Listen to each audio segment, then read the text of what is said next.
Okay, well, everybody is getting ready with the mobile phone system. We have a question from Professor Actually, it's for Carly. You express your methane data relative to digestible organic matter. Mm-hmm. So is the reduction in methane in IntelliBond because there was less total methane yield, or it's just because the denominator became larger, so you have more digestible organic matter? So the IntelliBond we didn't have in that run, or in that last experiment, we didn't have a difference in organic matter disappearance. But for the ChemLog treatment, we had a more, I don't know if you remember, there was more organic matter disappearance from that ChemLog treatment. So that's why theirs was significant. For the, I wasn't able to report methane alone, but the IntelliBond treatment, methane was actually lower just on methane. So per flask, you have less methane. Yes, correct.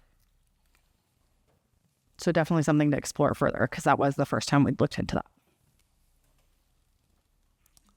Okay. Well, we start going through the questions. I have questions for Professor Santos.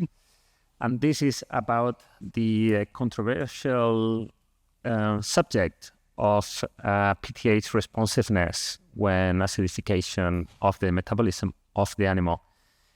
Do you think that those responses that you showed on how PTH responds could alternatively be explained by this TRPV5 decreased activity, so by fluxes of calcium that may affect the PTH signal instead of the responsiveness to the signal? So TRPV5, all these TRPVs are located in multiple cells, but 5 is, to my understanding, primarily located in the kidney. In the kidney, yeah? So you're basically losing more calcium in the urine. Okay, so now your calcium that is consumed and absorbed in the gastrointestinal tract is being lost from the body as urinary calcium. Okay, so as you lose calcium, automatically you have to upregulate mechanisms of bringing calcium in. Yeah. Yeah. Now we've never seen. That's the problem. Is how to separate those effects in the whole animal. Yeah, exactly. That's always a challenge. You would have to do a tissue type of experiment, because calcium is so tightly regulated that small changes immediately affects calcium sensing receptors in all tissues, including the parathyroid gland. So it's hard to tell whether the loss of calcium reduces blood calcium that signals the parathyroid gland to increase PTH secretion that brings calcium in. Okay? So in the experiment we've done, we cannot separate that. So we gave PTH every 20 minutes to cows, and we measure responses whether they were fed one diet or the other. There's another experiment that Jesse Goff has done, and he looked at conversion of, he looked at concentration of calcitriol in blood. He gave a very large dose of PTH in a slow release, like a big bolus, not small amounts like we did trying to pulse like the parathyroid gland did. And he showed a big difference in calcitriol concentrations, okay, showing that he activates the 1-alpha hydroxylase. But there are data in literature showing that the acidification of the medium in bone cells activates the response to parathyroid hormone. And that would be irrespective of your flux of calcium in the body. So the in vitro data would support our idea, but I cannot do that with a whole animal experiment. Yeah, right. So that's a tough one to sort out. Yeah. Excellent. Let's look at the questions, starting by the first one. JP, do you recommend the use of XRF technology to analyze minerals in raw materials, halides, forages, to kind of do the calculations that you've shown, I guess? Is it? Yes. Well, I think, yes, XRF, especially for some trace metals, is a very well accurate technology compared to NIR, which for trace mineral is not accurate at all. At least XRF, once calibrated, give quite good reliable data on metal, which we expect to be at least above 1 ppm in the diet. So for things like cobalt or selenium, it's not working yet, but copper, zinc, manganese, iron seems to be, at least compared to ICP-MS, a good technology. So of course, understanding better our basal diet, what do we have in the basal ingredients, and the variability of diet we have is important. So it's an information we need to understand what's the risk of deficiency or what's the risk of exceeding tolerance. So yes. And those guidelines can be proposed for broad use, but not all cases have solutions. So you have to assess each situation individually, right? Yes. So in our example, it was a simple first tentative to try, okay, let's suppose we have a regional area and we try to make one single premix, and we had to already made a compromise that we will not be able to satisfy 100% of the farm within the limit that we define. So we had to leave 1% below and 5% above. But of course, the more local we are and the more information we have on specific farm, the better we can to remain in that safety area. Uh-huh. So another question. I guess we have some veterinarians in the audience. So I think I'm going to direct this question to both you, JB, and to Professor Santos. Is measuring trace mineral levels in blood reliable? What is the best way to estimate mineral status in cows? I'm interested in hearing the two answers to the question for a check for consistency. Who wants to go first? I'll let our trace mineral experts. Well, we typically say that blood is not a good, it's not a good metrics when it comes to the analysis of trace metal status. And it's true to a certain extent because it's still blood at some point. For example, if we looked at copper, hepatic copper is going to be the key metrics to tell us about the status. But once hepatic copper reach certain levels below 20, 25 ppm in the liver, then we start seeing blood copper drifting down. And that's a good indication to tell that, okay, the storage in the liver has been depleted. The animal has to operate at a lower serum copper. And it seems that the animal can still perform relatively well. Actually, if serum copper can remain above 0.20 milligram, 0.25 milligram per liter. Only when those levels reach such low levels, then we start to see clinical issue. It's very difficult to quantify what's the consequences of not having maximal serum copper. What do we have, like reduced immune response or else less robustness? We don't know. But the same will apply for zinc, where zinc only decrease when the apparent retention is not able to be satisfied, and zinc is very low. So it will be still a good indication that something needs to be done in terms of supplementation, but it will not tell us how generous we are in the supplementation. Mm-hmm. Any thoughts? I think it doesn't tell you whether you're adequate. It tells if you're deficient, yeah? Yes. So there's some minerals that you probably can rely better, like selenium. You can have a better assessment, but for particularly copper, you have to take liver samples, and that's not your day-to-day activity on a farm. Yeah. Mm-hmm.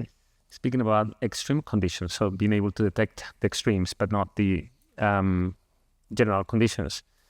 JB, you had some data on urinary minerals as indicative of failure of downregulation.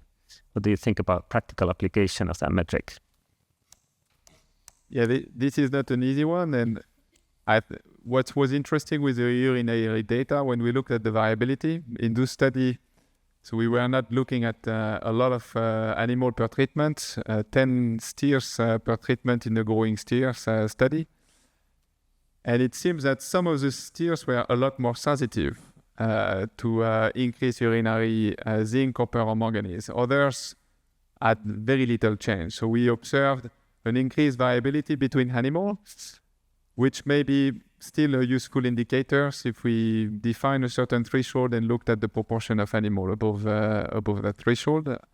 I don't know how applicable on the farm that could be, but in terms of research, I think it's an interesting area to look at. And those were total collections. So one thing that urine is good for is magnesium. Yeah. So if you feed more magnesium the animal needs, immediately there's very little storage in bone. She dumps that in urine.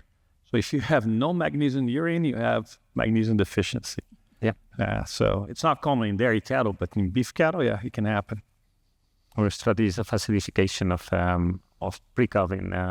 Yeah, then you get a lot more certain minerals like calcium. The same with sodium. Also, Moving on to a different topic for our methane expert, as related still to minerals.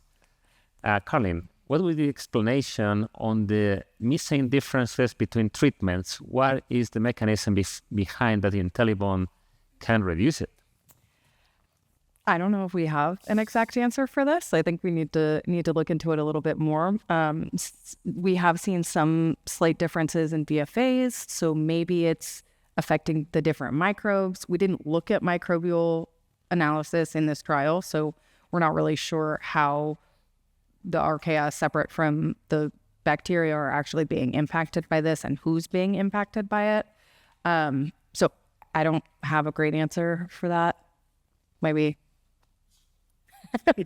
more research is needed. More research is needed.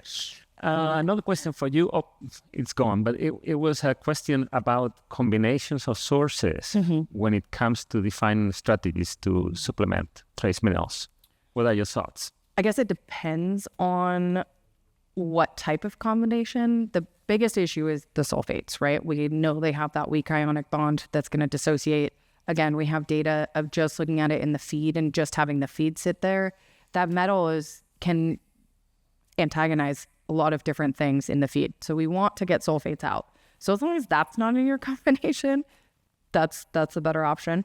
I know a lot of people in the States, and I think Mexico as well, feed a combination of organic and IntelliBond.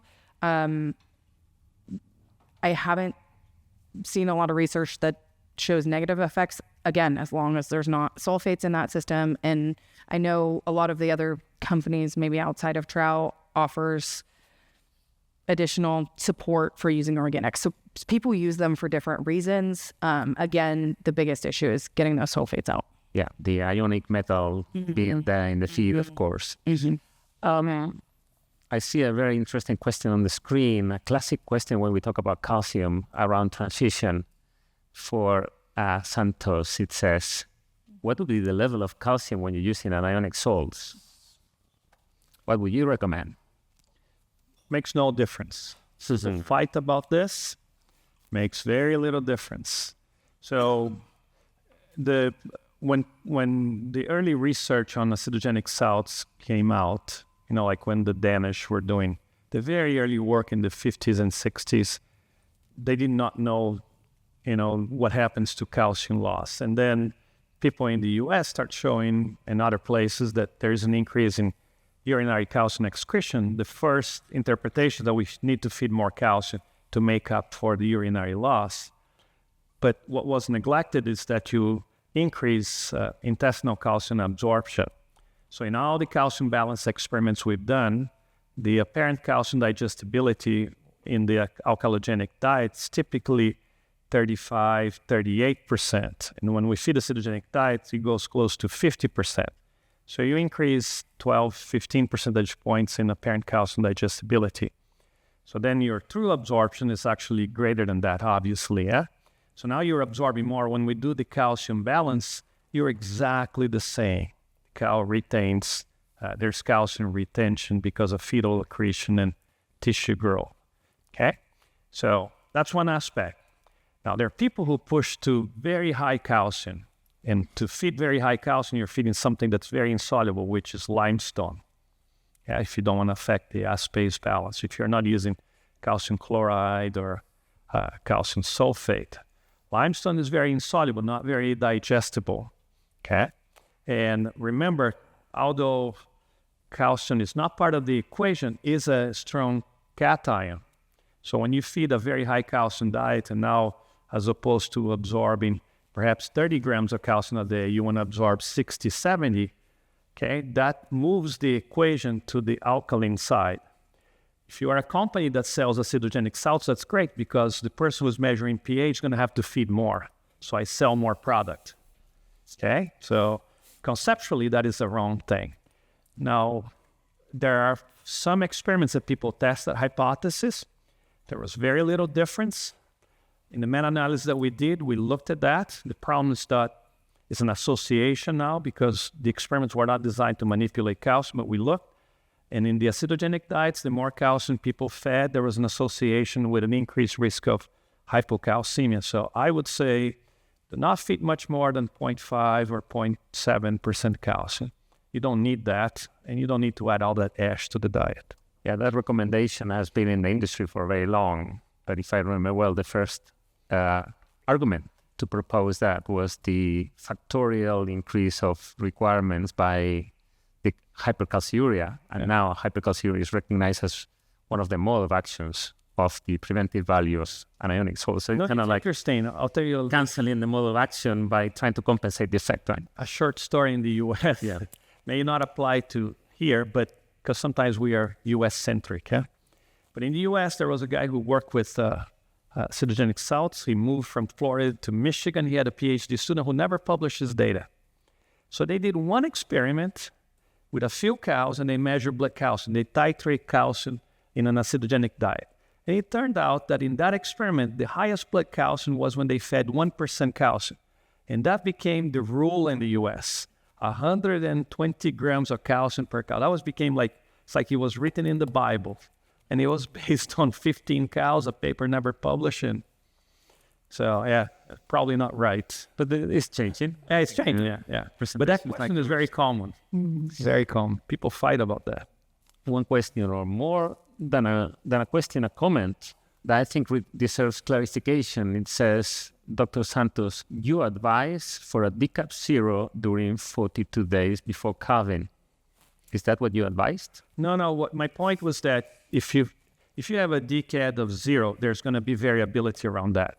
Some days will be plus 50 milliequivalents per kilogram. Some days will be minus 20. You will have more milk fever. That is for sure than if you work with minus 100. Okay? So you have to accept that. As opposed to having 0.5 to 1% milk fever in the multiparous cows, maybe you'll have 2.5% milk fever in multiparous cows. You're going to treat more cows that go down. You're going to have more that. My point is that if you feed acidogenic diets, don't feed for the entire dry period. Okay? It's a convenience that has a price to pay. If that's the only option, just be aware that you're giving up something. Okay? That was the point. Thanks. We have another question that touches the topics of Carlin and JB, and it is about the presentation of JB talking about micromineral content in the diet being more important as a decision to go lower than the bioavailability across sources. So it is a little bit what's more important, the guidelines, the analysis or estimation of native minerals, or the importance of the quality of the supplement. So I wonder if the two of you can comment. Yes, well, level obviously has a strong effect. And when we do research and we looked at the impact of level versus source, if I have to classify, level come first. And then the quality of different supplementation. In ruminant, actually, there is not much study looking at purely bioavailability compared to other chicken, where we can make the diet deficient and then compare those sources and looking at the response in potentially blood, bones, or apparent absorption. Ruminants, there are some data, but they are still relatively scarce, and they tend to happen when the levels are favorably low, so that you create the condition to see the impact. So in the end, I think the quality of the supplement matters more in specific condition. And when you are unlucky to have a basal diet that does not supply the adequate amount, or that is challenged with potentially antagonist, this is where you expect theoretically to see the greatest benefit of higher bioavailable source. But we still lack the study in ruminant to demonstrate the point, which makes sense, at least just thinking about it. Uh-huh. I see Carlin nodding. You want to elaborate? Yeah. Nodding. I mean, I would agree. I don't think I mentioned in mine, but all the different treatments were isometal. No, I didn't. I had that table. So if you remember that table, they're all formulated for the same amount of metal. So like JB said, the amount is going to be the contributing factor. But if you're feeding the same amount on a metal basis, then that's when, and you have antagonists or you have other things, like our system was controlled. So that's when it's more of an issue, which... Yeah, and also on the other angle, because bioavailability on one side is key when the supply is low for the host, but at the same time, when the supply is high, bioavailability matter within the gut in terms of how ionized and how reactive those metals can be in their environment. And because of regulation, they remain within the gut. So the largest effect is expected to be within the gut, either altering digestibility, altering the enterocyte. There are some gut health study looking at the effect of zinc sources, and we do see effect. So at that condition, it's interesting also to see that quality have an impact. There's the other definition of bioavailability. We always talk about nutritional bioavailability, but environmental scientists talk about bioavailability as a quality of trace metals or even heavy metals entering biological systems as cadmium so in that sense also we have to think of the tolerance part, but also the nutritional bioavailability part.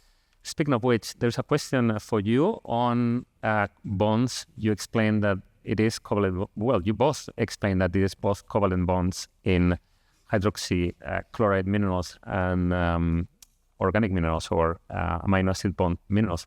There's a question about why would it be different when it comes to dry matter disappearance in vitro, and if we would see that in vivo. I'm assuming this means between the organic and the IntelliBond treatment? Yeah, well, we having explained that it's the same bond, then we see differences on fiber. So in the one that we had, the Optimin, we had the same as the IntelliBond. So there was no difference because those bonds are essentially the same, right? They're both a strong covalent bond. But there are differences. What about the organics? Because you had plenty of other examples. Yeah. So there are differences between other organics, and I mean, we know there's differences in those minerals, right? So that is a couple of questions for Jose. How low in phosphorus are you comfortable to go for pre-calving? So I'm assuming pre-part now. The best data there is a couple experiments here from Europe in Germany. So they fed very, very low, as low as 0.19%, 0.18, with no signs of hypophosphatemia, which, if you have a cow, typical case, you have a cow with hypocalcemia. Some of them develop hypophosphatemia because of dumping phosphate in the urine and not recycling phosphorus. Then you have a cow that have hemoglobinuria because of lack of ATP for the red blood cells. It depends on glycolysis. So in those experiments, they are small experiments. They fed very, very low phosphorus pre-part, and they showed an increase in blood calcium after calving. So it was beneficial, and no indication of that I can recall from the paper. And I talked to one of the scientists of hemoglobinuria, or they measure muscle contractility with electrodes in skeletal muscle and in smooth muscle. Smooth muscle, I think, was the main thing they were interested on. But they also fed that postpartum. I think that's where they got caught in a bad thing, because they were looking at reducing phosphorus supply to cows because of the issue here in Europe with phosphate going to eutrophication of lakes. And then in the postpartum, you definitely don't want to go to 0.2% or 0.22 because they had cases of hypophosphatemia. Yeah, so based on the very limited data, I think you would be pretty safe between 0.2 and 0.25 if you can get to that level. Do I have very strong data to support that from scientific experiments? No, but that's what we try to do. So in the US, I think most nutritionists today have moved away from canola meal prepartum, distillers grains, soybean hulls, things that may have excess of phosphorus sometimes, just to minimize that risk. Yeah. Another topic of phosphorus, there is a question about your alternative explanation of mode of action for zeolites. Of course, the initial proposal was inhibiting calcium and even magnesium, as it says in the question. Could you elaborate on that? Well, I think when I don't know if all zeolites are the same, yeah, because the people in chemistry of those aluminum silicates, obviously, they know a lot more than I do. So my understanding is from reading what they do, but there's a whole chemistry on zeolites that's a huge field out there, which is thanks to bind mycotoxins, but lots of other things that people do in industries. So when zeolites came and the early experiments were done, if you read them, they fed very large amounts, 700 grams, 800 grams. And although they improved blood calcium, dry matter intake went down. So it was not a very clean thing. Yes, they improved blood calcium, but the goal is not just to improve blood calcium, yeah? So how important is just change blood concentration of something if there are no other benefits to the cow? So, and then when I'm assuming a new version of zeolites that were more specific were developed or mined, or I don't know the chemists exactly how they've done that, they showed that was binding primarily to phosphorus and not as much to cations, okay? But we have very poor data on that. There's one that I'm aware, it does decrease blood phosphorus, but digestibility of phosphorus, not very strong data. There's one paper out of UW-Madison, and you look at their digestibility data, some values are negative. So the markers they use for fecal excretion, there's some mistake there, something's going on there. But it definitely prevents hypocalcemia and reduced phosphate. Let me give another example. There are experiments in which people fed calcidiol, the intermediate between the vitamin D that you typically feed in diets and the steroid hormone. So calcidiol is a 25 hydroxylation of cholecalciferol. It has about 1,000 times less activity than steroid hormone.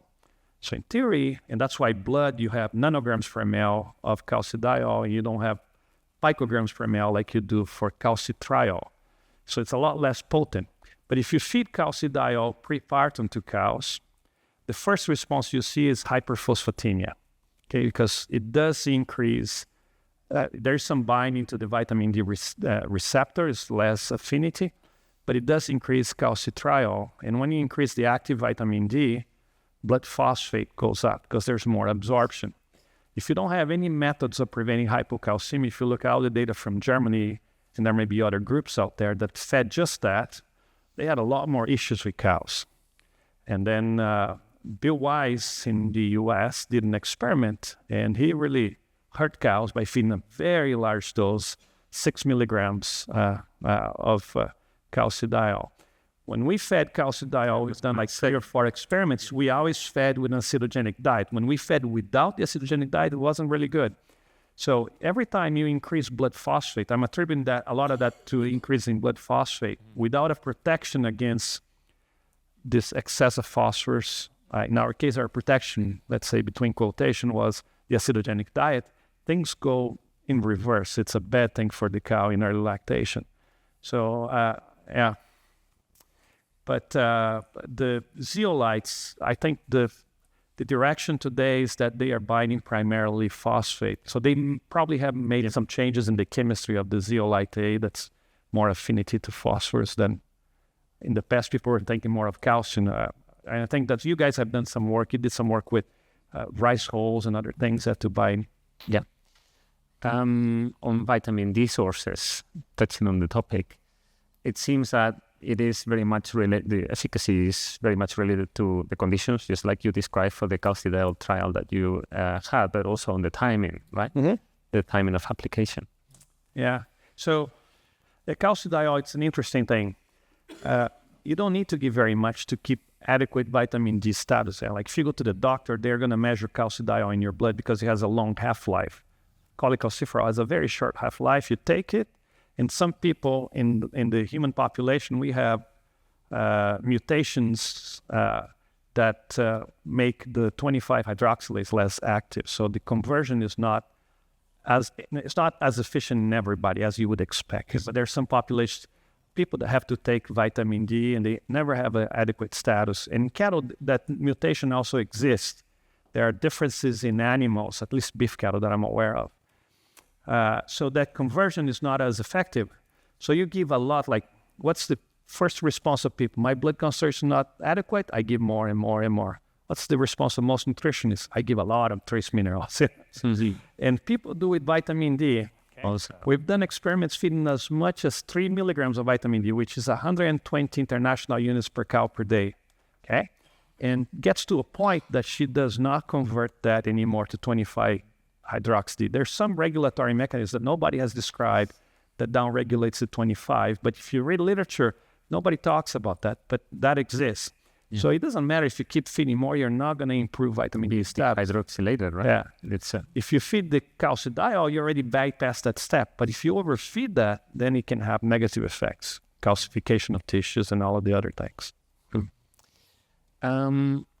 We have one live question. Yeah, Dr. Sanders, I was really surprised. Does it take much? And this will be the last one. I was surprised by the variance in your minerals once you put it in the feed. Did you go back to the sources of the minerals to test them to see if the variation was coming before it got to the plant? I guess I was just really surprised. Some of those were 40 and 50% off. Yeah. So I'll tell you exactly how this happens. And that is, I think it's not our fault. This was prepared by Trowel. They sent to their feed mill. When it came, we received 3 loads. We opened every single bag for a 1-year experiment. We sampled every single bag. We made composite samples, and we did maybe 30 or 50 analysis. I don't know how many. We did lots of analysis.